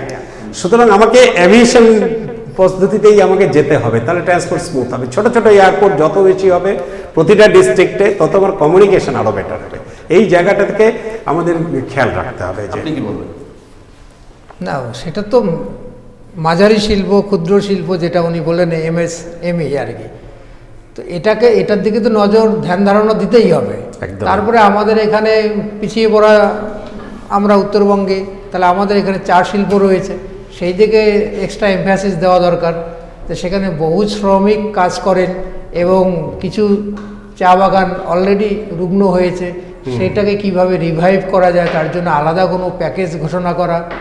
তবেই আমরা আমাদের ট্রান্সপোর্টিং যেমন দরকার আছে, তার সঙ্গে আমাদের যে শিল্প। বলছিলেন যে আপনি একটু আগেই বলছিলেন যে চা নিয়ে কোনো কিছু বলা হলো না, এখনো পর্যন্ত আমার তো নজরে আসেনি আর কি, যে আলাদা করে বলে কি আশা রাখছেন উত্তরবঙ্গের চা শিল্প? না, যে আলাদা করে যেগুলো রুগ্ন চা বাগানগুলো রয়েছে সেগুলোকে রিভাইভ করতে হবে, তার জন্যে আলাদা এমফ্যাসিস দিতে হবে, প্যাকেজ ঘোষণা করতে হবে। তার সঙ্গে যারা যুক্ত ছিলেন, যে ধরনের শ্রমিকরা, তাদের কথা ভাবতে হবে। কারণ হচ্ছে উৎপাদন না বাড়ালে আমাদের তো গ্রোথ বাড়বে না। তো এটা সবসময় ভাবতে হবে। আমাদের পিছিয়ে পড়া উত্তরবঙ্গতে আমাদের এই জায়গাগুলোর দিকে আলাদা করে বা বাড়তি নজর দেওয়া দরকার। ট্রান্সপোর্টিং যেমন হবে, তার সঙ্গে তো উৎপাদনটাকে আমাকে লাগবে। সেখানকার যে সোশিও ইকোনমিক্যাল যে পরিস্থিতি, সেটাকে তো আমাকে বাড়াতে হবে। তো সেইটা যদি আমি যতক্ষণ না ডেভেলপ করতে পারছি, ততক্ষণ পর্যন্ত তো ওভারঅল যে ডেভেলপমেন্ট সেটা তো হবে না। শুধুমাত্র তো একটা অংশে ডেভেলপমেন্ট করলে তার শুধুমাত্র দার্জিলিং জেলা নয়, টার্গেটটা তো দার্জিলিং আছে, ডুয়ার্স আছে, পাশাপাশি তো উত্তর দিনাজপুরের একটা বড়। না, আমি তো উত্তরবঙ্গের কথা বললাম। উত্তর দিনাজপুর, দক্ষিণ দিনাজপুর, ডুয়ার্স, দার্জিলিং, এখন ইসলামপুর পর্যন্ত চলে এসছে। আমি যখন যাই তখন দেখি যে ইসলামপুর পর্যন্ত চা বাগান হয়ে এসছে আর কি। সেটা আগামী ক্ষেত্রে আজকের যে বাজেট, এটা তো কি মনে হয় যে উত্তরবঙ্গের ব্যবসার ক্ষেত্রে কোনো কিছু পয়েন্ট তুলে ধরা হলো বা হলো না? না, কোনো স্পেসিফিক এরিয়া জুড়ে কোনো রকম সলিউশনের কথা এখানে কিন্তু বাজেটে বলা হয়নি একদম। To be very honest, MSME কে কিভাবে হেল্প করা হচ্ছে, ডাইরেক্টলি কিছু না, থ্রু শুধু ইনডাইরেক্ট 10,000 কোটি টাকার কথা বলা হয়েছে। ইনডাইরেক্ট ওয়ে মানে হচ্ছে সাধারণ আমরা প্রত্যাশাটা পূরণ হলো, আপনারাও তো ইনফ্রাস্ট্রাকচার ডেভেলপমেন্ট এগুলোর উপর নজর দেওয়া হয়েছে সবচেয়ে বেশি। তার থেকে বলছে এমএসএমইও বেনিফিটেড হবে যদি এই যোগাযোগ ব্যবস্থা ভালো হয়। আমাদের দেশে যদি বেশি পরিমাণে পণ্য উৎপাদন হয়, যেটা মেক ইন্ডিয়া প্রজেক্টে বলছে, যেই প্রোডাক্টটা হয়তো আমাকে বাইরের থেকে আনতে হচ্ছে ম্যানুফ্যাকচারিং করতে গিয়ে, সেটা যদি আমি ইন্ডিয়ার মধ্যে পাই, যেমন সেমিকন্ডাক্টর একটা জিনিস, সেমিকন্ডাক্টরের জন্য গোটা ওয়ার্ল্ড আমরা সাফার করছি, আমরা নিজে আমাদের হসপিটাল আমরাও সাফার করছি সেমিকন্ডাক্টরের প্রবলেম। তো এইগুলোকে যত বেশি উৎপাদন করা যাবে আমাদের মধ্যে, আমাদের দেশে আমরা জানি যে একটা পুনে একটা সিটি, হায়দ্রাবাদ আর ব্যাঙ্গালোর সবচেয়ে বেশি সেমিকন্ডাক্টর এখন ম্যানুফ্যাকচারিংয়ে রয়েছে। এইবার এই ম্যানুফ্যাকচারিং ইউনিটগুলো এই যে এগুলোকে যত বেশি ছড়িয়ে দেওয়া যাবে, আলটিমেটলি ঘুরে এমএসএমই সেক্টরেরই লাভ হবে। जो it is not direct benefited যে আজকে এই করলাম আমি বেনিফিটটা পেলে না, it is a long term benefit. এই হচ্ছে বিষয়। এই যে মহিলাদের জন্য, যারা মহিলা ব্যবসায়ীরা রয়েছেন তাদের জন্য একটা আলাদা প্রকল্পের কথা বলা হয়েছে। দেখলাম 1 লাখ কি বলে মহিলা প্রকল্প কিছু একটা দিয়েছে। হ্যাঁ, তো এটাতে কি মনে হয়, এটা কি শুধু নির্বাচনের টার্গেট?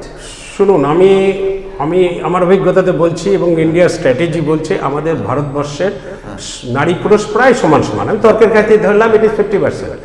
এবার যখন কোনো বিজনেসের কোনো যখন মিট হয়, বিজনেসের যখন কোনো কিছু কনফারেন্স হয়, আপনি কজন মহিলাকে দেখেন? অথচ মহিলা এন্টারপ্রাইজ বলছে এমএসএমইতে প্রায় 30% মহিলা এন্টারপ্রাইজ হয়। তো এই মহিলাটা কোথায়?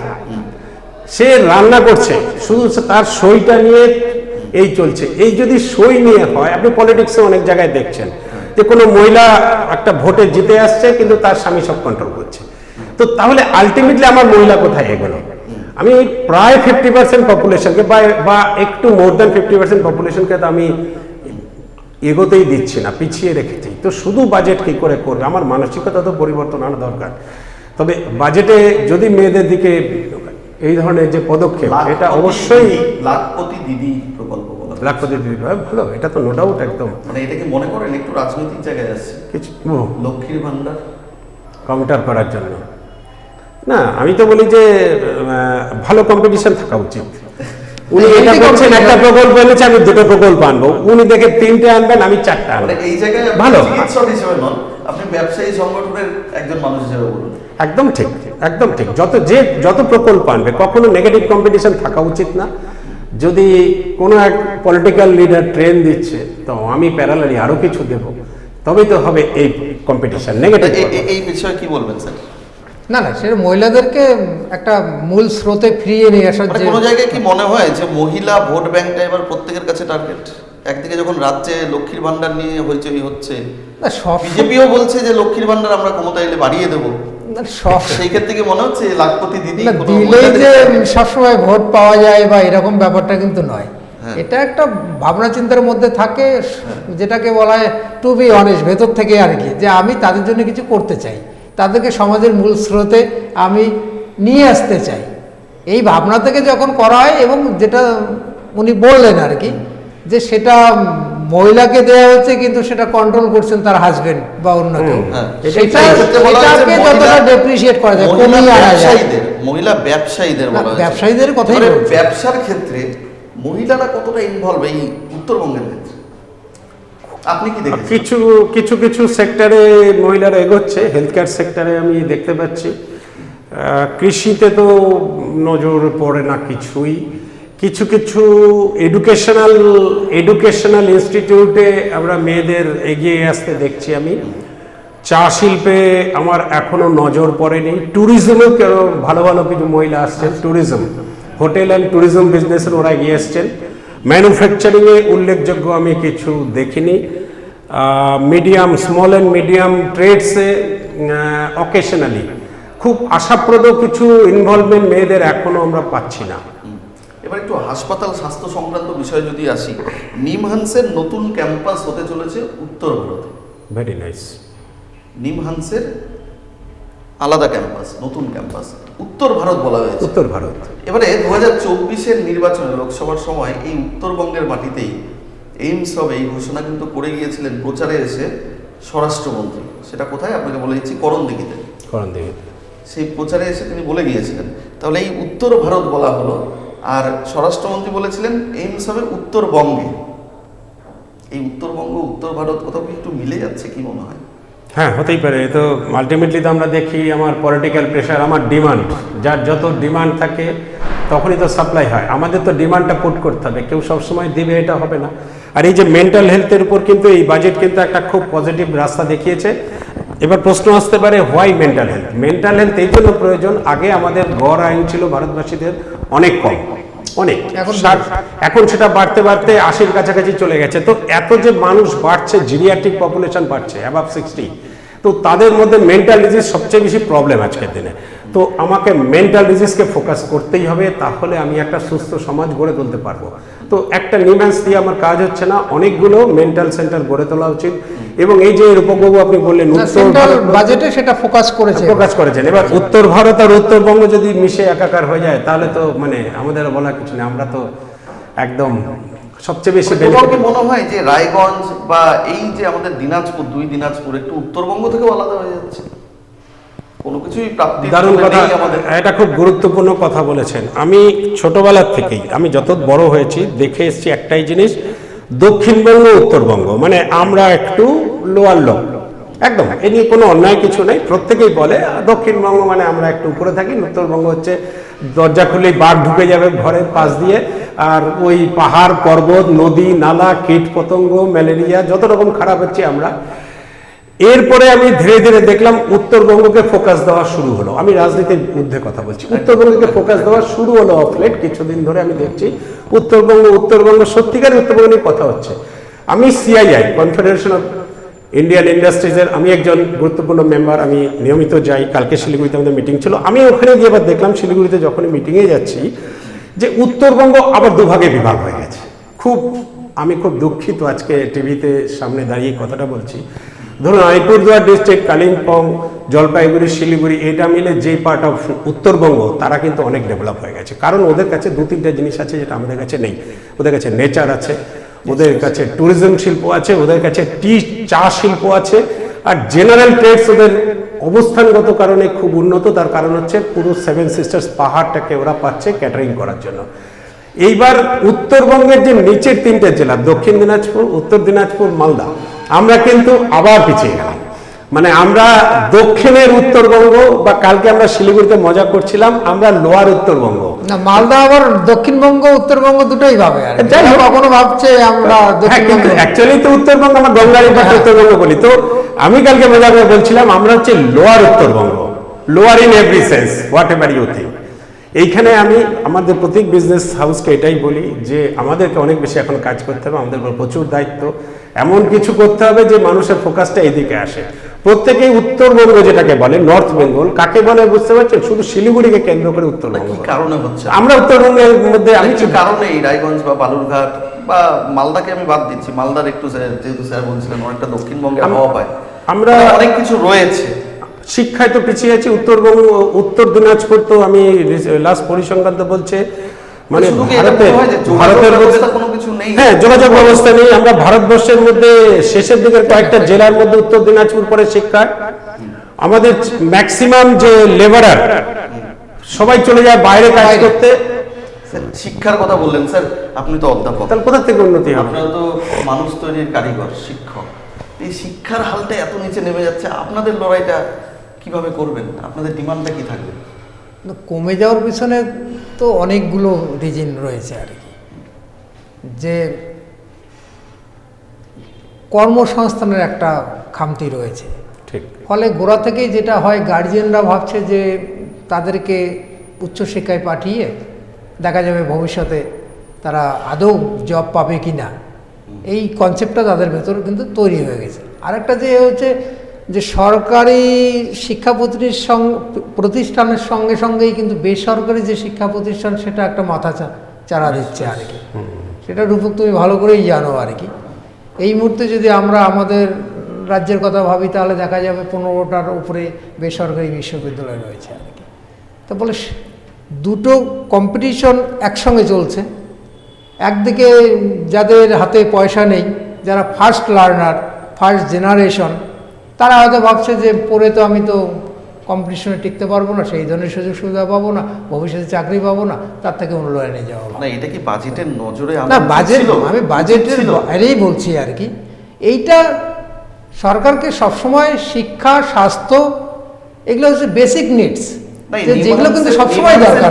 স্বাস্থ্যের ক্ষেত্রে দেখতে পাচ্ছি অনেক কিছু স্বাস্থ্য নিয়ে শোরগোল হচ্ছে, তো না সেটা তুমি নিউয়ান্সের কথা বললে, সেটা উত্তর ভারতে তার একটা ক্যাম্পাস খুলবে, এইটুকুই আজকে হাইলাইট করেছে। কেউ হয়তো ভোটের জন্য এসে বলে যাচ্ছেন এখানে এইমসের একটা কিছু তৈরি হবে, তো সবটাই ঠিক আছে, কিন্তু কোথাও কি মনে হয় যে শিক্ষাকে এই বাজেটের থেকেও ব্রাত্য করে দেওয়া হচ্ছে? কারণ শিক্ষাক্ষেত্রে যে মানে বাজেটের যে অংশ, যতটুকু অংশ বরাদ্দ করা হয়, যেটা উন্নত কান্ট্রিতে 7 থেকে 8% শিক্ষা খাতে ব্যবহার করা হয়, মানে ব্যয় করা হয়, সেখানে কিন্তু আমাদের দেশে কিন্তু ওই মেরে কেটে 3%-এর কাছাকাছি খুব বেশি হলে। তো সেইটা দিয়ে শিক্ষার সার্বিক যে উন্নয়ন করা আর কি, সেটা তো সরকারকে নিশ্চিত করে ভাবতে হবে। এই যে বেসরকারিকরণের কথা বললেন আপনি, বেসরকারিকরণের যেটা বলছেন, তো কোনোভাবে কি মনে হয় যে সরকারিভাবে আপনিও, আপনার নিজেরও একটা হাসপাতাল রয়েছে, সেখানেও মানুষ পরিষেবা পাচ্ছে, আবার সরকারি হাসপাতালেও মানুষ পরিষেবা পাচ্ছে, কোথাও কি মনে হয় একটা ডিফারেন্ট, মানে একটা আলাদা কিছু ব্যাপার রয়েছে? হ্যাঁ, সেটা তো নিশ্চয়ই আছে। যখনই বেসরকারিকরণ হবে তখন হয়তো কর্মীদেরকে দিয়ে কাজ করিয়ে নেওয়াটা হয়তো খুব সহজ হবে, বা খুব চাপ থাকছে, সরকারিভাবে হয়তো গাড়িলেমি থাকছে, এরকম কি কিছু মনে হয় আপনার? এখানে একটা ব্যাপার থাকে যে সবকিছুতে একটা দায়বদ্ধতা, অ্যাকাউন্টেবিলিটি। সরকারি কাজে যখন আমি কাজটা করছি, আমার বেশিরভাগ ক্ষেত্রে যেটা দেখা যায় অ্যাকাউন্টেবিলিটি থাকছে না। আমি কাজটা করলাম, কাজটা করতে হয়, কিন্তু তার রেজাল্ট কি হলো আমার কিছু যায় আসে না। Nobody is going to ask a questions. যেমন আমাদের হসপিটালে বলছি, জীবনরেখা হসপিটালে, সুপার স্পেশালিটি হসপিটালে, যখন একজন পেশেন্ট মারা যায়, may die, anybody can die, man is mortal, মারা গেল, এখানে কিন্তু ফাইল ক্লোজ হয় না। এইখানে ডিফারেন্সটা কীভাবে হয়, আমাদের একটা রিভিউ মিটিং হয়, যেটাকে আমরা বলি ডেথ রিভিউ মিটিং। আমি নিজে থাকি, আমার মিসেস থাকে, সব ডাক্তারের ডিপার্টমেন্টাল হেডরা থাকে সেখানে, তারপরে সিস্টার ইনচার্জ থাকে, সবাই মিলে বসে আমরা এক এক করে অ্যানালাইসিস করি কি কি আমি ভুল করেছি আর কোন কোন স্টেপ নিলে হয়তো পেশেন্টকে বাঁচাতে পারতাম। আমরা যারা বাইরে আমাদের সুপার স্পেশালিটিস আছে আমাদের সাথে কানেক্টেড, তাদেরকে আমরা কল করি, অন দ্য স্পট মিটিংয়ে আমরা ডিসাইড করি। This is call accountability. আমার হাতে একজন পেশেন্ট মারা গেল, ইট ইজ নট এন্ড, আমাকে দিস ইজ দ্য বিগিনিং, আমাকে আরও কিছু ভালো কিছু করতে হবে, আরও নতুন কি টেস্ট আনতে হবে, কীভাবে আমি সেটা জানার জন্য কি কারণে বা কোথায় নিজেদের মানে খামতি রয়েছে সেগুলোই তো আলোচনা হয়। একদম একদম, এবং সেটা পরের পেশেন্টে যাতে আমি রেকটিফাই করতে পারি, আরও কী করে আমি হায়ার লেভেলে নিয়ে যাব, আমার চিন্তাধারা, ধ্যান ধারণা, নতুন কোনো, আমাদের একজন ডাক্তারই হয়তো বললো যে আরও এই মেশিনটা হলে আমি আরেকটু ইমপ্রুভমেন্ট দিতে পারতাম, আমরা সঙ্গে সঙ্গে ফিক্স করি যে ঠিক আছে এত লাখ টাকা লাগবে, এবার আমরা একটা লোন নেব, নিয়ে এই মেশিনটা কিনবো। এভাবে করে আমরা একের পর এক মেশিন যে কিনে কিনে আমরা যত উপরে উঠেছি, বড় হয়েছি, শুধু একমাত্র রিভিউ মিটিং, আমার নিজের সমালোচনা, আত্মসমালোচনা যদি না করি, আমি যদি ভাবি আমি, এটা হয়তো কোথাও সরকারি ক্ষেত্রে হচ্ছে না। সরকারি ক্ষেত্রে খুব পসিবল, খুব ডিফিকাল্ট, যে ডিসিশনটা কেউ একটা নিচ্ছে কোন মেশিন নিতে হবে, তার সাথে ম্যাচিং নেই, ইউজ হচ্ছে না। প্রচুর মেশিনস আপনারা জানেন, জীবনদায়ী মেডিসিনস হয়তো কোথাও স্টোরে পড়ে আছে আনপ্যাকড অবস্থায়, প্যাকড অবস্থায়, কোথাও আনপ্যাকড হলো তো সেটা ইউটিলিটি হলো না, সেটা খারাপ হলো, একটু লেন্দি প্রসেস। আমার একটা মেশিন মানেও খারাপ হবেই, কিন্তু আমরা সঙ্গে সঙ্গে ঝাঁপিয়ে পড়ি তাতে কি করে ঠিক করা যাবে আমাদের, কারণ সমস্যা থাকে পেশেন্ট সাফারিং। একটা ভেন্টিলেটর খারাপ হলো, চিন্তা করতে পারছেন, জীবনদায়ী মেশিন খারাপ হলো মানে আমাদের রাতের ঘুম সেদিন শেষ, হোল নাইট জেগে আমরা শুধু ফোন করছি কোথা থেকে আমি তাড়াতাড়ি পার্টসটা আনাবো, একজন লোককে আমরা দৌড়ে কোথাও ফ্লাই করে নিয়ে। কিছু কিছু ক্ষেত্রে মানুষের যেমন বলা হয় যে বেসরকারি ক্ষেত্র মানে ব্যবসা, সেই ক্ষেত্রে মানুষের একটা ভয় তো কাজ করে, টেনশন কাজ করে, অবশ্যই করে। এই গ্যাপটা অ্যানালাইসিস করাটাই বড় কথা। এই গ্যাপটা এখন আমরা শুরু করেছি, গত 6 মাস ধরে আমরা এই গ্যাপ অ্যানালাইসিস করছি। আমরা সবসময় বলি গ্যাপ অ্যানালাইসিস, আমি যেটা চাইছি আর যেটা পাচ্ছি তার মধ্যে ডিফারেন্সটা হচ্ছে গ্যাপ। তো আমরা এখন ওই জায়গাতে কাজ করছি, কেন মানুষ ভয় পাবে, কি করে তার খরচা কমানো যায়, চিকিৎসা খরচা কীভাবে কমানো যায়। রিসেন্টলি অনেকগুলোতে আমরা অদ্ভুত সাফল্য পেয়েছি, যে এই জিনিসগুলো কমিয়ে দিয়ে মানুষকে একটু অক্সিজেন দেওয়া, কাজও মানে সাপও মরল, লাঠিও ভাঙল না।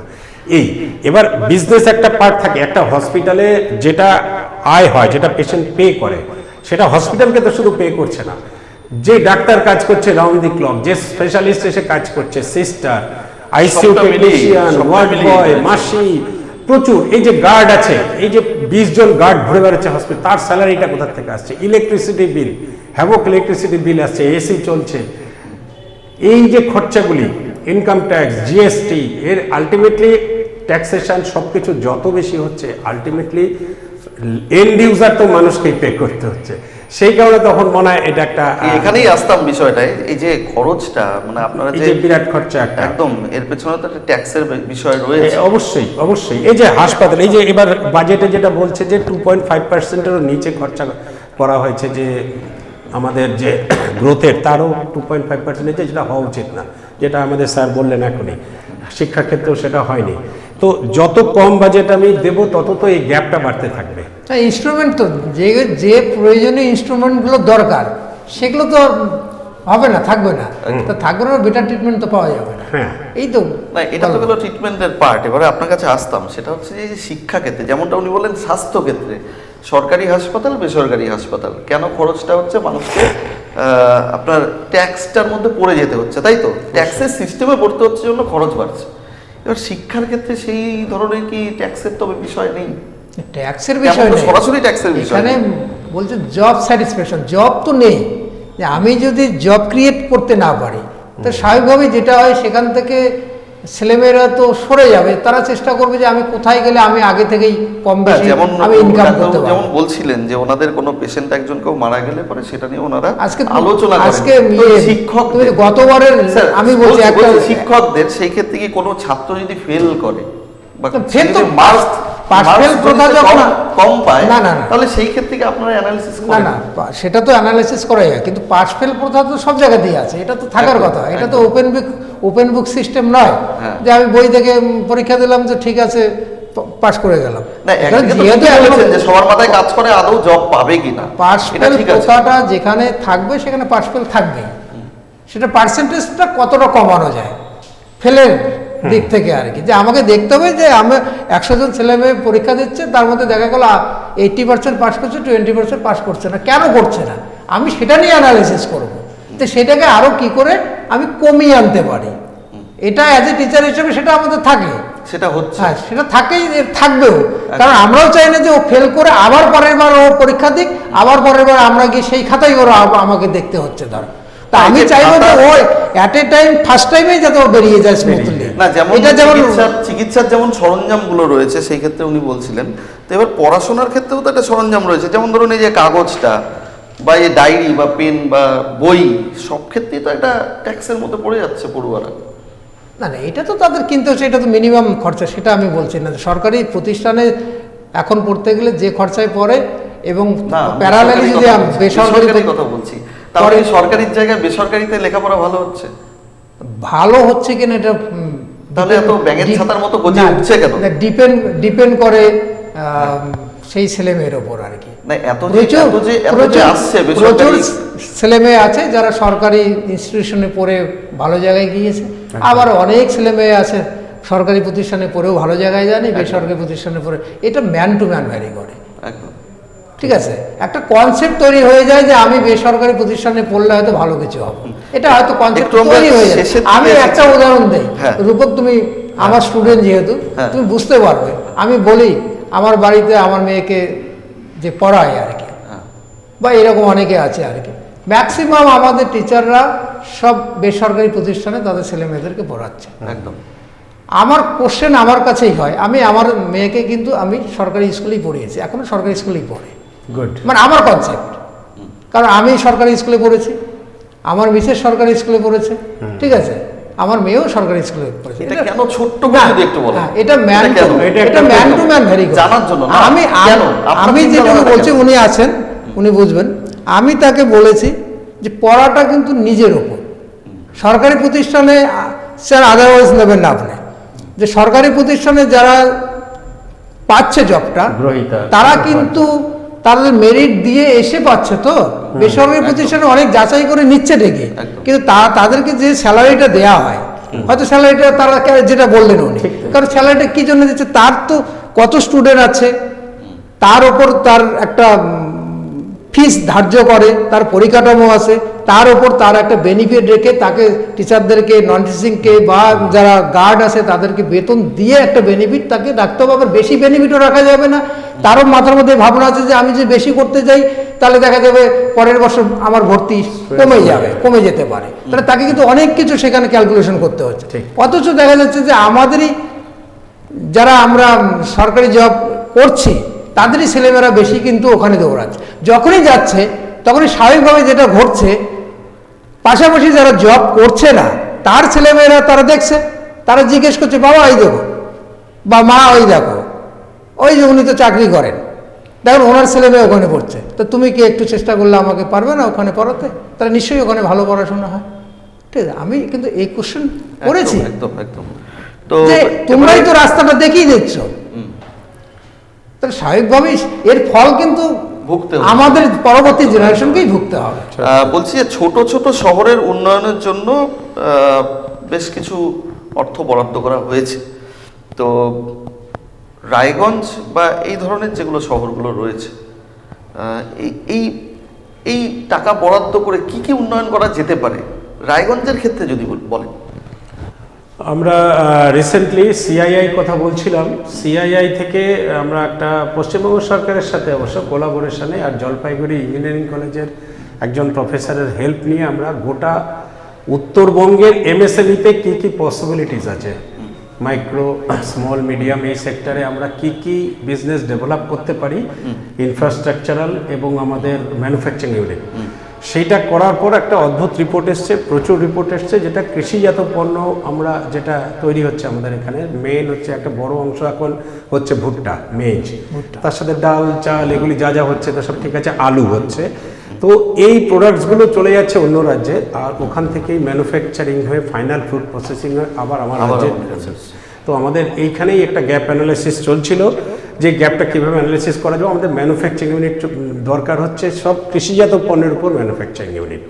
তো এইখানে এখন আমাদের এমএসএমই থেকে সিআইআই, তারপরে রায়গঞ্জ মার্চেন্টস অ্যাসোসিয়েশন সব কাজ করছি একসাথে আমরা। তো কীভাবে এগুলো ফোকাস বাড়ানো যায়, এই ম্যানুফ্যাকচারিং ইউনিটগুলোকে আরও সহজভাবে সরলীকরণ করা, এর মধ্যে এখন আমাদের কাজ চলছে। তো আমাদের সামনে আশা রয়েছে যে উত্তর দিনাজপুর, দক্ষিণ দিনাজপুরে আমরা ম্যানুফ্যাকচারিং ইউনিটে আরও নতুন কিছু দিশা দেখতে পারবো। এখন শুধু ওই ধান কল দিয়ে শুধু চলছে যথেষ্ট নয়, আরও বড় বড় কিছু ম্যানুফ্যাকচারিং ইউনিট আমাদের দরকার। ইথানল যেরকম ইথানল একটা বড় প্রসপেক্ট রয়েছে আমাদের সামনে, তো মেজ থেকেই মেনলি ইথানল তৈরি হয়, এইভাবে করেই আমরা ডেভেলপমেন্ট করার কথা হবে। এটা গেল তো ব্যবসায়ী দিক দিয়ে। তো যাই হোক, উনি বললেন, আপনার কি মনে হয়, একই প্রশ্ন আপনার কাছে, যে রায়গঞ্জের মতো শহরগুলোর ক্ষেত্রে ডেভেলপমেন্টের জন্য আর কি কি করা উচিত?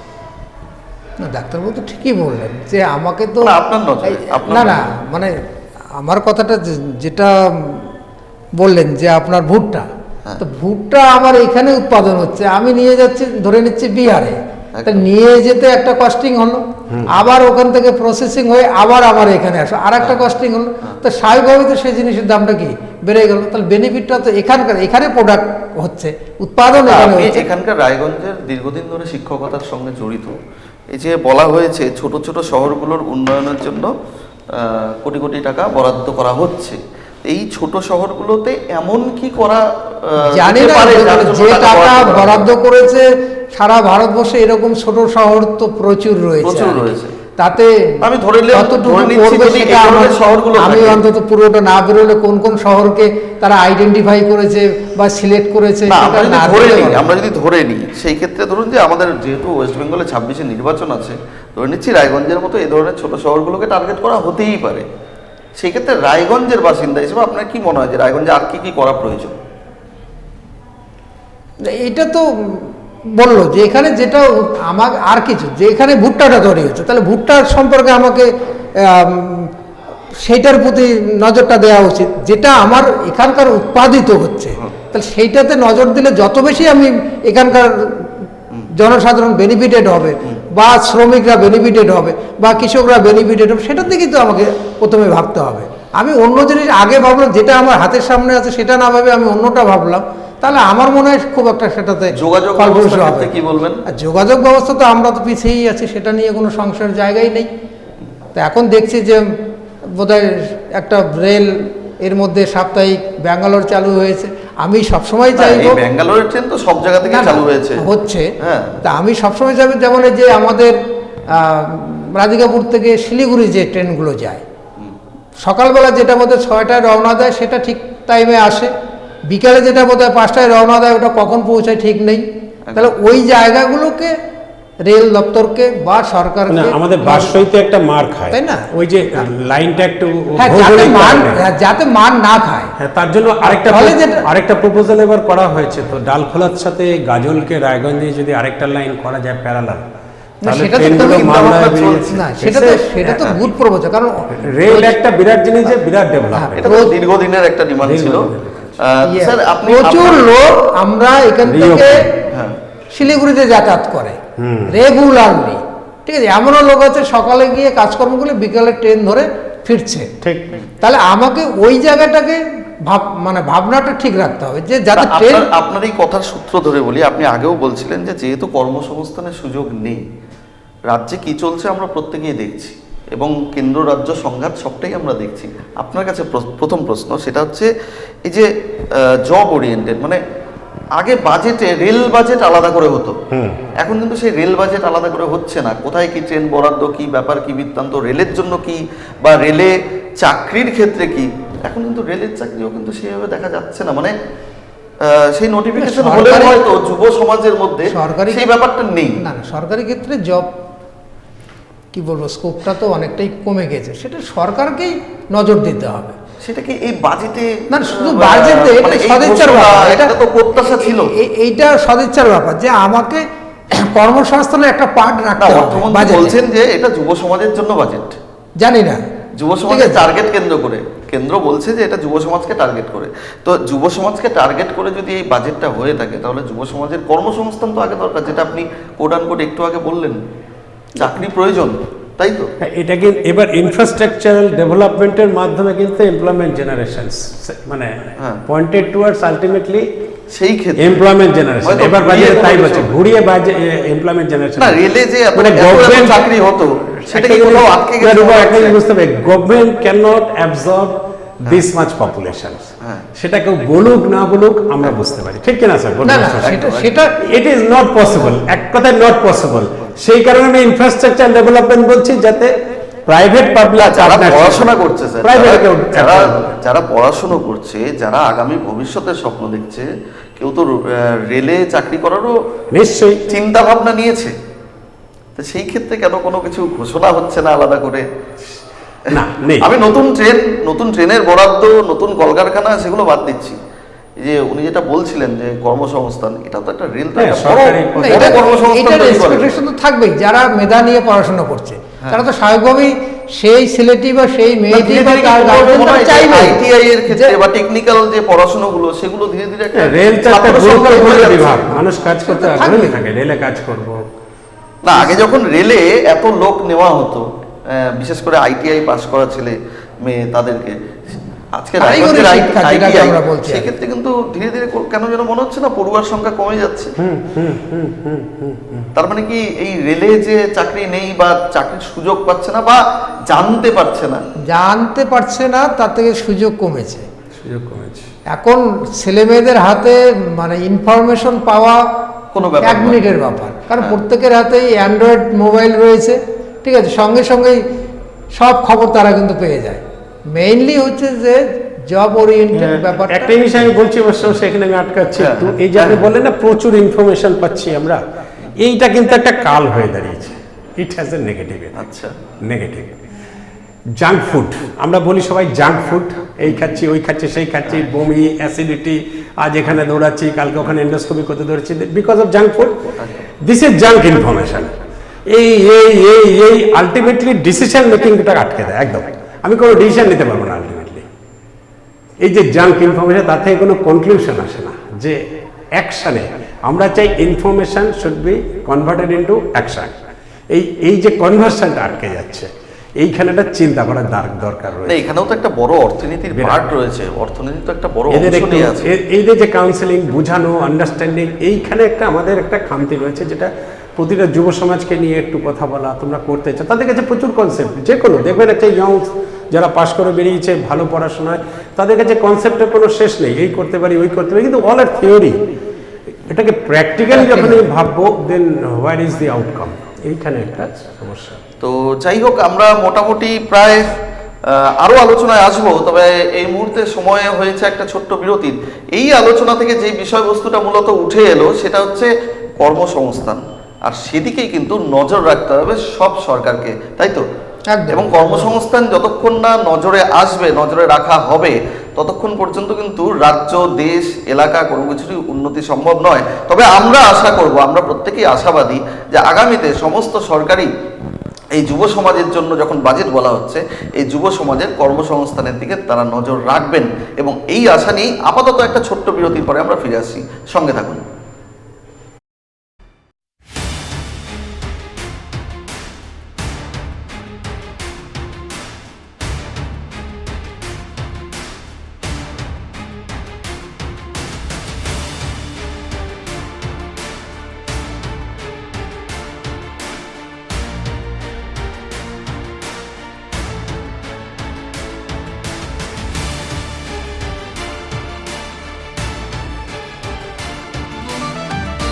রেডিমেড পোশাকের মনকাড়া কালেকশন নিয়ে এবার হাজির রায়গঞ্জের বসন্ত স্টোর্স।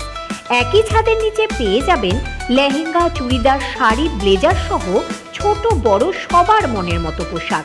তাই আর দেরি নয়, আজই আসুন বসন্ত স্টোর্সে। আমাদের ঠিকানা বিধাননগর মোড়, NS রোড, রায়গঞ্জ, উত্তর দিনাজপুর।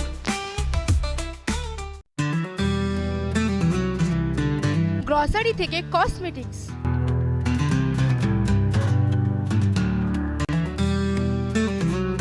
আপনার যে কোনো প্রয়োজনীয় জিনিস পেয়ে যাবেন একই ছাদের তলায়। আমাদের ঠিকানা LIC মোড়, রায়গঞ্জ, উত্তর দিনাজপুর। চোখের সমস্যা বাড়ার আগেই আজই আসুন জীবন রেখা হসপিটাল, আপনার পরিবারের নতুন ভরসা। আপনার স্বপ্ন এবার আপনার শহর রায়গঞ্জে।